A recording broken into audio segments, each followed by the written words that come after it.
আজকে আমি যাচ্ছি এক কাকিমণির বাড়িতে নেমন্তন্ন দুপুরের লাঞ্চ। তো ওর শরীরটা ভালো ছিল না, তাই অনেকটা লেট হয়ে গেল। তো এখন গিয়ে অনেক খাওয়া দাওয়া করবো। আর আমি যেটা নিয়ে আসছি, hi, welcome to my new blog. তো আমরা আজকে যাচ্ছি একটা কাকিমণির বাড়িতে নেমন্তন্ন।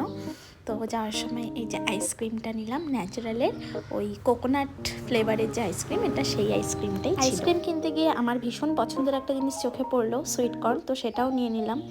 আর এই যে কুলের মতন পাহাড়ে গেলে পাওয়া যায় না, তো সেটাও দেখতে পেলাম, তো এটা 4টে নিয়ে নিলাম। তো খাওয়া দাওয়া করে চলে এসেছি। সেখানে গিয়ে আর ভিডিও ক্লিপ নেওয়া হয়নি।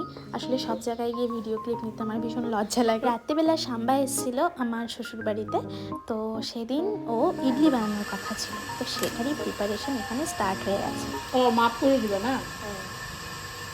তাহলে ভালো হবে, সুন্দর হবে জিনিসটা। এগুলো ছাতা বানাইতে পারি না, কিছু না, ডাল ভাত খায় বসে থাকবো, ওগুলোকে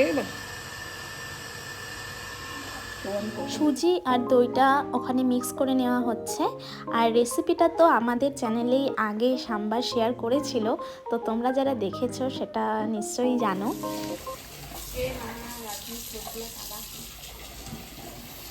সাম্বারের জন্য এখানে অনেক রকমের সবজি কেটে নেওয়া হয়েছে, এই পেঁয়াজ, কুমড়ো, গাজর, যা যা লাগবে। আর এদিকে ডালটাও বসিয়ে দেওয়া হলো ওদিকে। আর আমি তো কিছু করছি না, আমি শুধু এরকম এসে এসে মাঝে মাঝে ঢংচং করছি। ও করছিল আর আমার শাশুড়ি ওকে হেল্প করে দিচ্ছিল। তো এদিকে বাদামগুলো ভাজা হচ্ছে বাদাম চাটনির জন্য। মুড়ির দোকান নাই, আদা সরষে নেই, না সরষে গুঁড়ি নেই, যে মটর ডালটা। ওদিকে আমার বরকে আনতে পাঠানো হয়েছিল মটর ডাল, সে মটর নিয়ে চলে এসছে, তো কিছু করার নেই, ও বেচারা বুঝতে পারেনি। আর এদিকে ইডলি বানানো হচ্ছে জন্য আজকে আমাদের ঘরে প্রায় সবাইকে জানিয়ে দেওয়া হয়েছে সবাই আজকে ইডলি খেতে আসবে।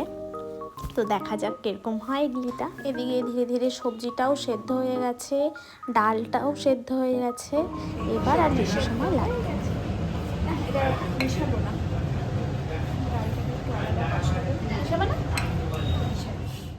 সবজি আর ডালটা আলাদা আলাদা করে সেদ্ধ করা হয়েছিল, কারণ হচ্ছে ডালের জন্য একটু বেশি সিটি দিতে হবে, সবজির জন্য একটু কম। তো দুটো একসাথে দিলে সবজিগুলো একদম সেদ্ধ হয়ে যাবে, তো আলাদা আলাদা দিয়ে পরে মিশিয়ে দেওয়া হলো। আর নিচে দুটো ওভেনই যেহেতু বন্ধ ছিল, তো সন্ধ্যা হয়ে গেছে, আমি ওপরে চলে গেছিলাম চা বানাতে, তো আমি চা বানিয়ে নিয়ে আসলাম ওপর থেকে। আর এদিকে ততক্ষণে ডালটাও সাম্বারটাও বসিয়ে দেওয়া হলো। আর একটু হয়ে দিতে না, না বেশি হয়ে গেছে, বেশি গেছে। বেশি হয়ে গেছে। এই ইডলি মেকারটা বাড়িতেই ছিল, অনেক বছর ইউজ হয়নি, এই প্রথমবারেরটা ওঠাতে একটু কষ্ট হচ্ছিল, দেখো কেমন লেগে লেগে গেছে, কিন্তু পরের বারেরগুলো ঠিকঠাকই ছিল। চাটনিটা ভীষণ ভালো হয়েছিল, আমি তো শুধু চাটনিটা দিয়েই খেয়ে নিতে পারতাম, আমার সাম্বার লাগতোও না, বাট সাম্বারটাও খুব ভালো হয়েছিল। আর প্রথম দুবার বানানোর পরেরগুলো দেখো কি সুন্দর উঠে আসছে, তখন আর ওরকম লেগে লেগে যাচ্ছিল না, বেশ সুন্দরভাবে। তো সবাই তো রিভিউ দিল, এবার রাঁধুনির রিভিউ দেওয়ার পালা, দেখা যাক রাঁধুনি কি রিভিউ দেয়।